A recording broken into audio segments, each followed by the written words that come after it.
4 slide में बात की, हमने इस डायग्राम में देने की कोशिश की। जैसा मैंने कहा था कि जो सबसे बड़ी जो बात मैंने कही थी कि एनाफेज अवस्था में जो है इनका आकार कैसा दिखता है, तो वो यहाँ हमको स्पष्ट है कि किस तरीके से दिखते हैं।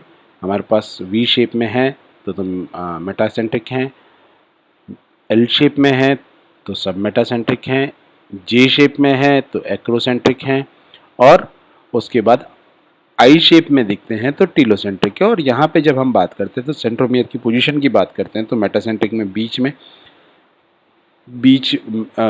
आखिरी और बीच के किसी हिस्से पे क्लोज टू एंड अर्थात एक कोने के अंदर, और टीलोसेंट्रिक में तो बिल्कुल कोने पे पाया जाता है। तो इस डायग्राम में हमने जो 4 स्लाइड की बात की उसको हमने रिप्रेजेंट करने की कोशिश की। उसके बाद अगर हम बात करें तो क्रोमोसोम के क्लासिफिकेशन का एक प्रकार और होता है जो कि क्रोमोसोम के अंदर पाए जाने वाले सेंट्रोमियर की संख्या के आधार पे। शुरू में ही मैंने कहा था कि 2 ही प्रकार हो सकते हैं, या तो क्रोमोसोम की पोजीशन के आधार पे या क्रोमोसोम की संख्या के आधार पे वास्तव में वो पाया जा रहा है या नहीं पाया जा रहा, तो उसके आधार पे। तो जब हम यहाँ बात करते हैं तो एक तो कहलाता है एसेंट्रिक। एसेंट्रिक अर्थात जिसके अंदर की क्रोमोसोम सेंट्रोमियर हो ही ना। तो ऐसे क्रोमोसोम जिनके अंदर सेंट्रोमियर नहीं हो उसको हम कहते हैं एसेंट्रिक। बट एसेंट्रिक जो है वो क्रोमोसोम जो है वो मैक्रोन्यूक्लियस ऑफ सीलिएट्स अर्थात पैरामीशियम की अगर हम कहें मेगा न्यूक्लियस और माइक्रो न्यूक्लियस की जब हम बात करते हैं तो उनके अंदर पाया जाता है। तो उन सीलिएट्स के अंदर जो है वो उसके अंदर ये पाए जाते हैं, बाकी सामान्य प्राणियों में जो है वो नहीं पाए जाते। दूसरे प्रकार का जो है दैट इज कॉल्ड एज डाइसेंट्रिक। डाइसेंट्रिक जो है वो एबनॉर्मल तरीके का क्रोमोसोम है। सामान्यतः जितने क्रोमोसोम पाए जाएंगे वो मोनोसेंट्रिक होंगे, लेकिन डाइसेंट्रिक जो है वो एक तरीके का असामान्य प्रकार का क्रोमोसोम होता है और वो 2 क्रोमोसोम के फ्यूजन से बनता है, और उसके कारण जो है वो एसेंट्रिक फ्रेगमेंट्स अलग अलग नहीं हो पाते, तो उसके कारण जो है वो सेंट्रोमियर जो है हमको डाइसेंट्रिक दिखाता है। यह ट्रांसलोकेशन की प्रक्रिया के दौरान या किसी और प्रक्रिया के दौरान इसका जन्म होता है। डाइसेंट्रिक क्रोमोसोम जो है वो माइटोटिक स्टेबिलिटी में एक इम्पॉर्टेंट रोल प्ले करते हैं और सूडोसेंट्रिक क्रोमोसोम के भी निर्माण के अंदर मदद करते हैं। दूसरा जो मैं कह रहा था कि जो वास्तव में पाया जाता है that is called as monocentric. Monocentric अर्थात एक क्रोमोसोम एक सेंट्रोमियर पाया जाता है और वो एक न्यूरोकंस्ट्रक्शन होता है और उसी के आधार पे हम कहते हैं। उसके अंदर अगर हम बात करें मोनोसेंट्रिक के अंदर तो रिपीटेटिव डीएनए सीक्वेंस पाई जाती है प्लांट्स और एनिमल्स के अंदर, अर्थात जो 4 बेस पेयर हैं हमारे वो लगातार रिपीट होते रहते हैं। अगर हम कहें कि लगातार ए भी हो सकता है, लगातार टी भी हो सकता है, या इनकी श्रृंखला भी जो है जी भी हो सकता है, इनकी श्रृंखला भी जो है वो सारी चीज़ें हो सकती है। दूसरी तरफ एक और प्रकार जो होता है that is called as holocentric. Holocentric chromosome जो है हालांकि है तो मोनोसेंट्रिक ही, लेकिन इस तरीके के हैं कि वो पूरी लंबाई पे फैले रहते हैं, क्रोमोसोम की पूरी लंबाई पे फैले रहते हैं, तो उनको हम कहते हैं होलोसेंट्रिक क्रोमोसोम। उसमें कोई प्राइमरी कॉन्स्ट्रिक्शन नहीं पाया जाता, जैसा कि अगर हम कहें कि मोनोसेंट्रिक के अंदर पाया जा रहा है। हालांकि यहाँ हम एक चीज कह रहे हैं कि एक ही सेंट्रोमियर है, बट वो सेंट्रोमियर जो है वो एक जगह अवस्थित न होकर पूरी लंबाई में फैला हुआ पाया जा रहा है, तो उसको हमने कह दिया होलोसेंट्रिक क्रोमोसोम। ये जो है ये कुछ पौधों में और कुछ एनिमल्स के अंदर पाया जाता है, और बहुत अच्छा एग्जाम्पल अगर होलोसेंट्रिक क्रोमोसोम का है तो there is one nematode, ascaris की फैमिली का एक एनिमल है जिसको हम कहते हैं सिनोरेप्टाइटिस एलिगेंस।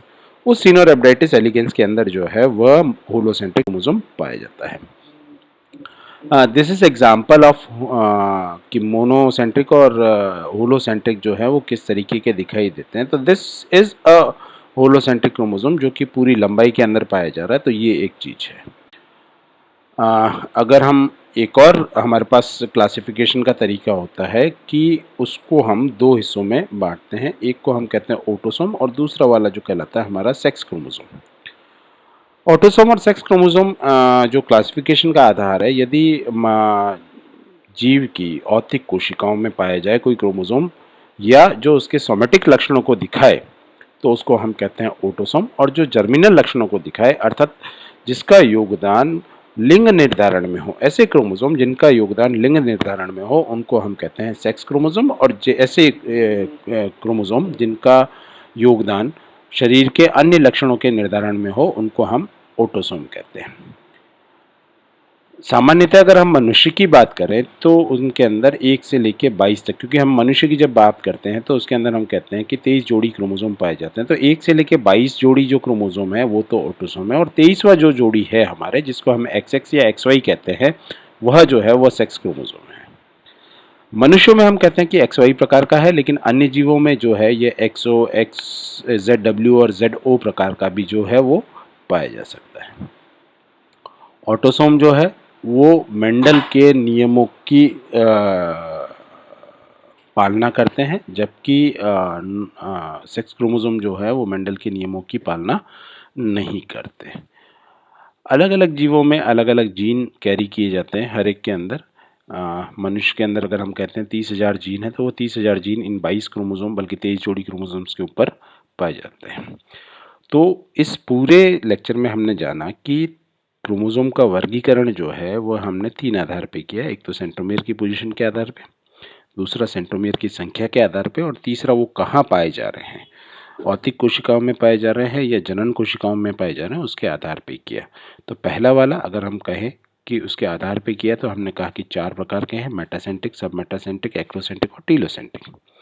जब हम उनकी संख्या के आधार पे कहते हैं तो हम कहते हैं कि एसेंट्रिक क्रोमोसोम्स हैं, मोनोसेंट्रिक क्रोमोसोम्स हैं, डाइसेंट्रिक क्रोमोसोम है और होलोसेंट्रिक क्रोमोसोम है, ये भी हैं।